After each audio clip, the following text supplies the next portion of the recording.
to read the instructions, and you have a chance to check your work. All the recordings will be played once only. The test is in 4 sections. Section 1. You will hear Kevin Brown asking for information about renting an apartment through an agency. First, you have some time to look at questions 1 to 5.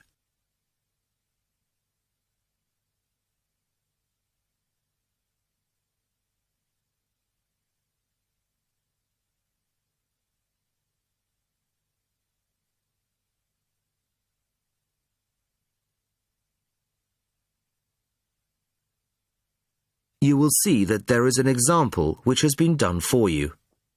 On this occasion only, the conversation relating to this will be played first. Good afternoon. How can I help you? Hello, my name's Kevin Brown. I saw your advertisement in today's local paper, apartments to let in all areas of the city.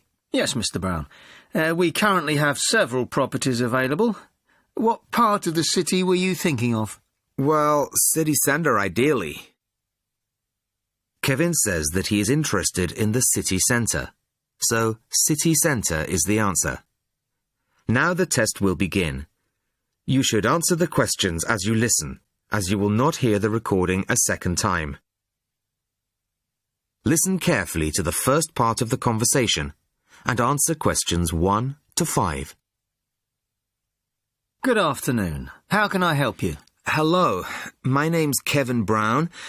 I saw your advertisement in today's local paper, apartments to let in all areas of the city. Yes, Mr. Brown. We currently have several properties available. What part of the city were you thinking of? Well, city centre ideally. OK. And what price range are you interested in? I don't really know. What have you got? Well, prices start at £400 a month, going up to £1,000 a month. OK. And what's the difference? What does the price depend on? Well, the number of bedrooms, mainly. Uh-huh. The cheaper apartments have 1 bedroom, while the most expensive have 3 or 4 bedrooms. OK. 2 bedrooms would be nice. So I'll say 2 bedrooms up to £600 a month. Mm-hmm. Do you have anything like that? Right, sir. We have... just give me a moment, please. Mm-hmm. We have 2 properties that might interest you. One is in North Street. It's a very nice apartment, but it's £750 a month. But that includes a private parking space. $750. That's a bit higher than I'd like to go, really. Do you have anything less expensive? Yes. We have another one at £625 a month. $625? Mm-hmm. All right, that sounds interesting. Where is it? It's in Cornell Road, at number 12B. I don't know that. How do you spell it? It's Cornell. It's near the park. I've never heard of it, but I'm sure I'll be able to find it on a map. Before you hear the rest of the conversation, you have some time to look at questions 6 to 10.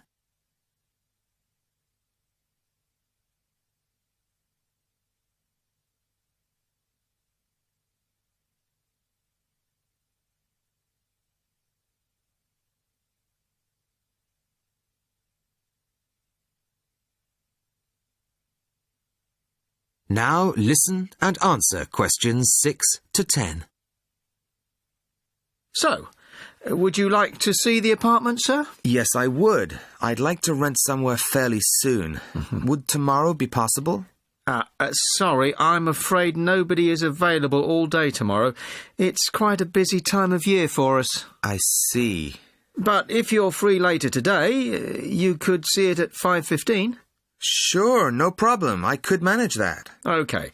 So that'll be 5:15 with my colleague Jason. He'll meet you at the apartment. That's fine.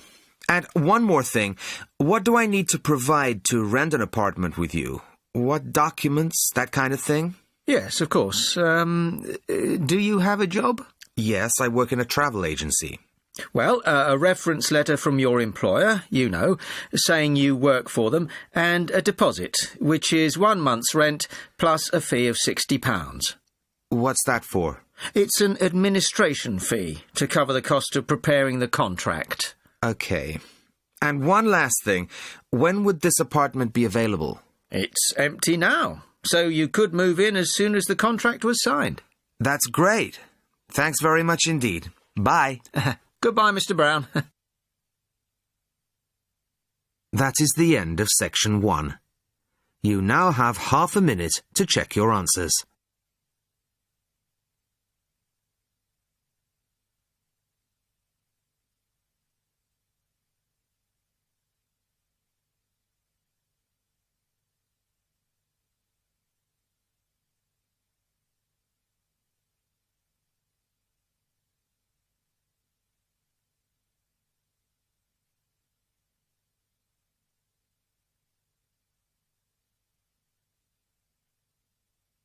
Test 2, Section 2. You will hear a member of the local council describing plans to redevelop part of the seafront of a coastal town. First, you have some time to look at questions 11 to 15.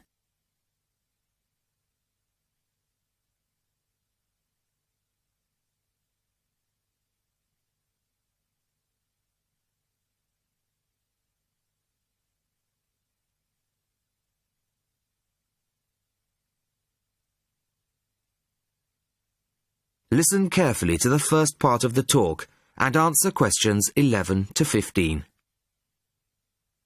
Good evening, everybody. I wasn't expecting to see so many people. Clearly, this is an issue of great local interest. Thank you all for coming. Well, as you all know, I've come to talk about the Council's plans for redeveloping the western part of the seafront. Firstly, of course, the Queen's Parade shopping centre is to be demolished.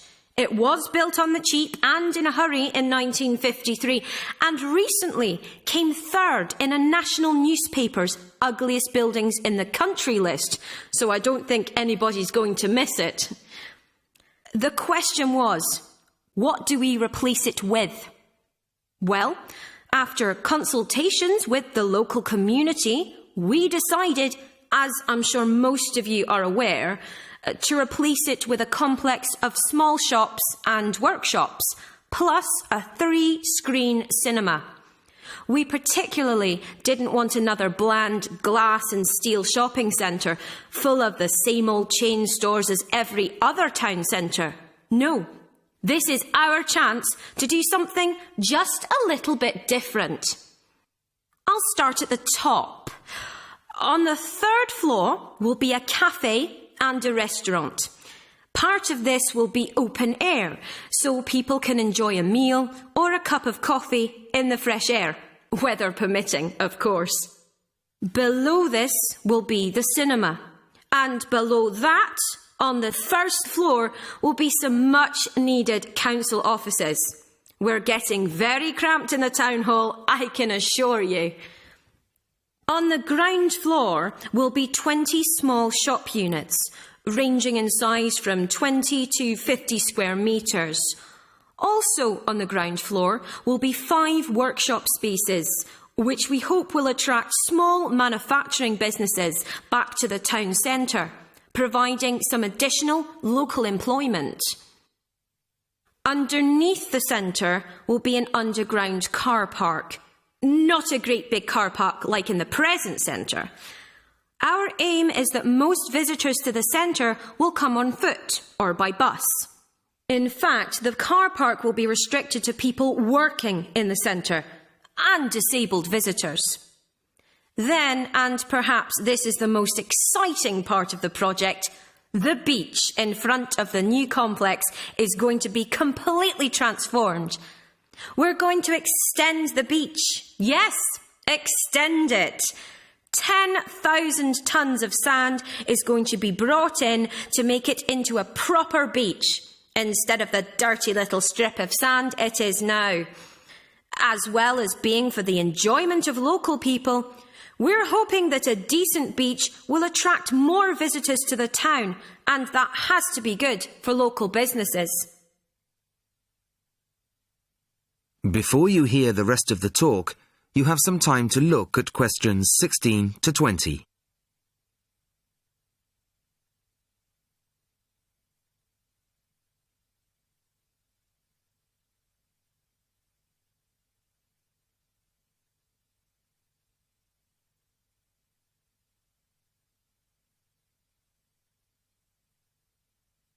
Now listen and answer questions 16 to 20. Now I must emphasise that these plans have not yet been finalised. That's what this meeting is about. Of course, it's vital with a project like this that we have the support of local people. After all, we work for you and it's your money that's paying for it.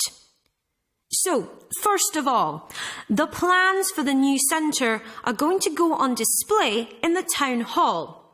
They'll be there from Monday the 5th of March until Friday the 6th of April. Plenty of time for anybody who's interested to get over there and have a look at them, I think. There'll be a suggestions box in the same room as the plans. Anybody who has anything to say is welcome to fill in a suggestions form.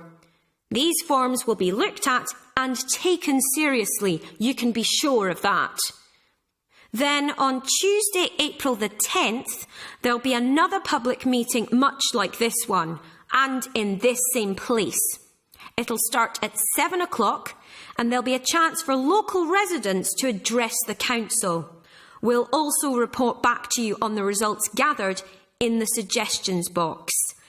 Anyway, I'd now like to hand you over to my colleague, my fellow councillor. That is the end of section 2. You now have half a minute to check your answers.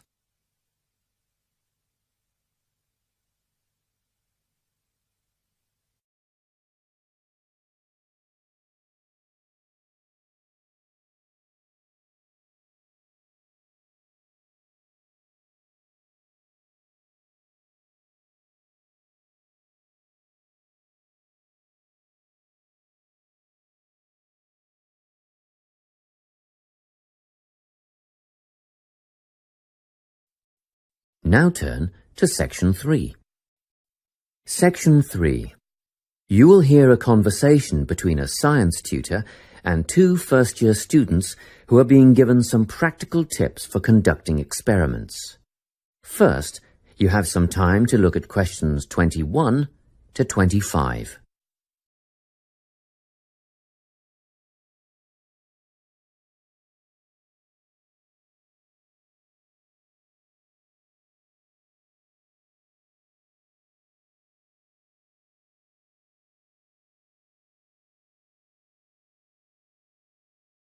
Listen carefully and answer questions 21 to 25. Now, Vincent and Tessa, I've asked the 2 of you to come and see me because I'm a bit concerned after that incident in the science lab last week. I realise that neither of you have had much experience in a laboratory before. Well, we mostly just studied theory at high school. And we rarely got the opportunity to carry out any experiments. Fair enough, but we must all abide by certain safety procedures. The last thing we want is for one of our students to get hurt. We understand that. Our priority is to make sure that the chemistry laboratory is a safe place, and actually, accidents can easily be prevented if you just think about what you're doing at all times. It sounds simple enough. It is if you always use good judgment, observe safety rules, and follow directions. We've read the rules on the poster inside the lab. And yet last week you were seen working in the lab without eye protection. What do you mean? I was wearing my glasses. Prescription glasses are not safety glasses. You must always wear the goggles provided.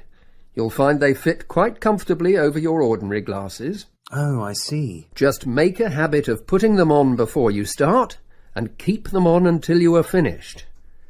And another thing, never eat or drink while in the laboratory. What? Not even water? Not even water. At least not until after clean-up. Then be sure to wash your hands thoroughly with soap and hot water and dry them on a clean towel first. And Tessa, your hair should be tied back when you're in the lab. It's not that long. Still, it poses a hazard when you're working with chemicals or a naked flame. If you can't tie it back or pin it up, see if you can tuck it into a cap or something. Yes, I can do that. Thank you. Now, Vincent, last week you wore a t-shirt and trainers in the lab. The rules clearly state that long-sleeved shirts and leather shoes must be worn. Oh, yes, I remember. I was late getting back from sports practice and I didn't have time to change. Well, it mustn't happen again. Okay, I'll see that it doesn't. Good. As for the rest of the safety precautions, refer to the safety poster inside the lab and you shouldn't have any problems. Before you hear the rest of the conversation, you have some time to look at questions 26 to 30.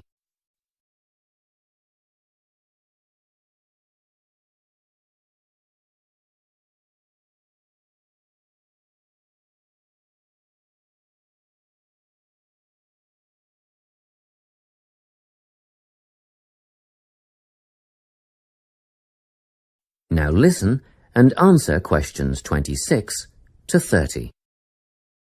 Now, before you go, a word about record keeping. Oh, good. I was going to ask you about that. What's the best way to keep track of what we're doing in the lab? Well, obviously all your observations should be written down. I know you think you won't forget stuff and you'll be able to recall it later, but generally this turns out not to be the case.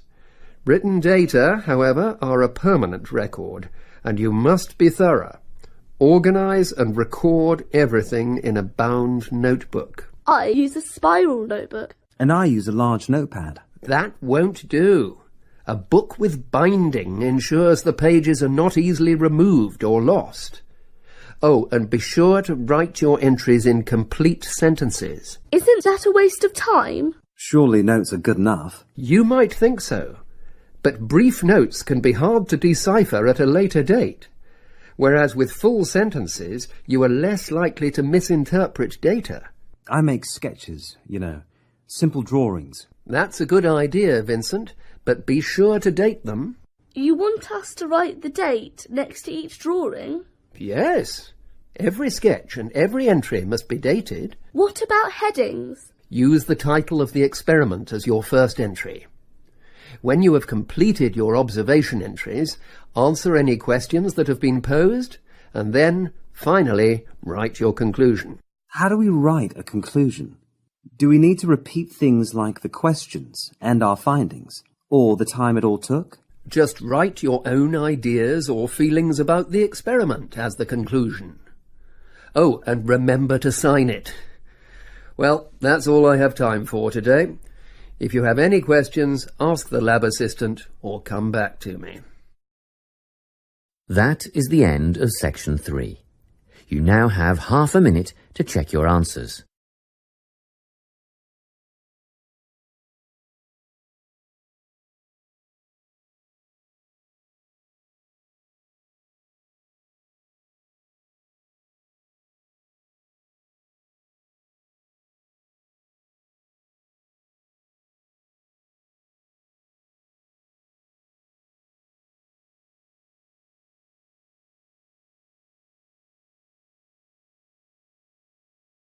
Now turn to section 4. Section 4. You will hear a lecture on climate change. First, you have some time to look at questions 31 to 40.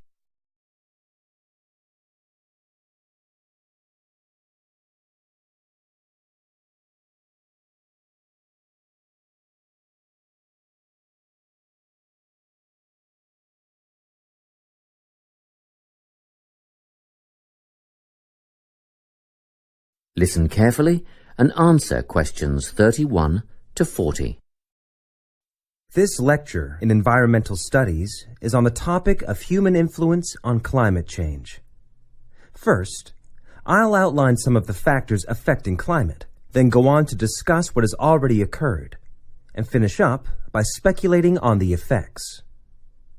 Previously, we've covered how factors such as ocean currents and prevailing winds affect climate change naturally. However, the influence of human activity on climate is what I'll talk about today. At first, the effect on the climate was relatively small. Trees were cut down to provide fuel for fires, and, as we know, trees absorb carbon dioxide and produce oxygen, so the amount of carbon dioxide in the atmosphere would have increased, but not noticeably. So, in what ways has human activity really impacted on the climate? A major contributor was the advent of the Industrial Revolution at the end of the 18th century, combined with the invention of the combustion engine. In addition, Earth's burgeoning population has had a marked effect on climate. The first two factors saw increased amounts of carbon dioxide being released into the atmosphere from the burning of fossil fuels, such as coal and oil. The final one, human expansion, has resulted in deforestation on such a scale that the extra carbon dioxide in the air cannot be soaked up and converted into oxygen by the remaining trees. Okay, so what has already happened? Well, global temperatures have risen by 0.6 degrees Celsius in the last 130 years. Levels of carbon dioxide, methane, and nitrous oxide gases have escalated. Carbon dioxide concentrations have climbed by 30%, and methane levels have increased by 145% since the beginning of the Industrial Revolution. Gas, produced by fossil fuel extraction, livestock, and paddy fields, is primarily responsible for the growth of methane levels. Nitrous oxide, or N2O, comes from natural sources, wet tropical forests, for instance. But it is also produced by human-related activities, such as agriculture, which uses synthetic nitrogen fertilizers, rubbish disposal systems, and vehicle emissions. How do gases like carbon dioxide and methane affect the climate? Well, this is what we call the greenhouse effect. Under normal conditions, the sun's rays hit the Earth and some are reflected back into space. However, these gases, CO2 and methane, create a barrier in the atmosphere, which prevents a proportion of the sun's rays from being reflected back into space. And, instead, the gases become trapped in the atmosphere. It's simple, really. Because the sun's rays can't escape, the Earth heats up. What are the possible effects? Firstly, a rise in sea levels. We already know that the Arctic ice cap has melted and shrunk considerably, and great chunks of ice have been lost from Antarctica. In 1998, it was reported that 46 million people lived in areas at risk of flooding, and the number of people at risk will increase significantly if sea levels rise. It is estimated that a rise of only 50 centimeters would put that number at 92 million. Further projections would see a rise of 1 meter put 118 million people in danger of losing their homes and livelihoods, not to mention the loss of prime, fertile farmland. Experts predict a rise of at least 50 centimeters over the next 50 years or so. Secondly, there would be a modification of vegetation zones, with changes in the boundaries between grassland, shrubland, forest, and desert.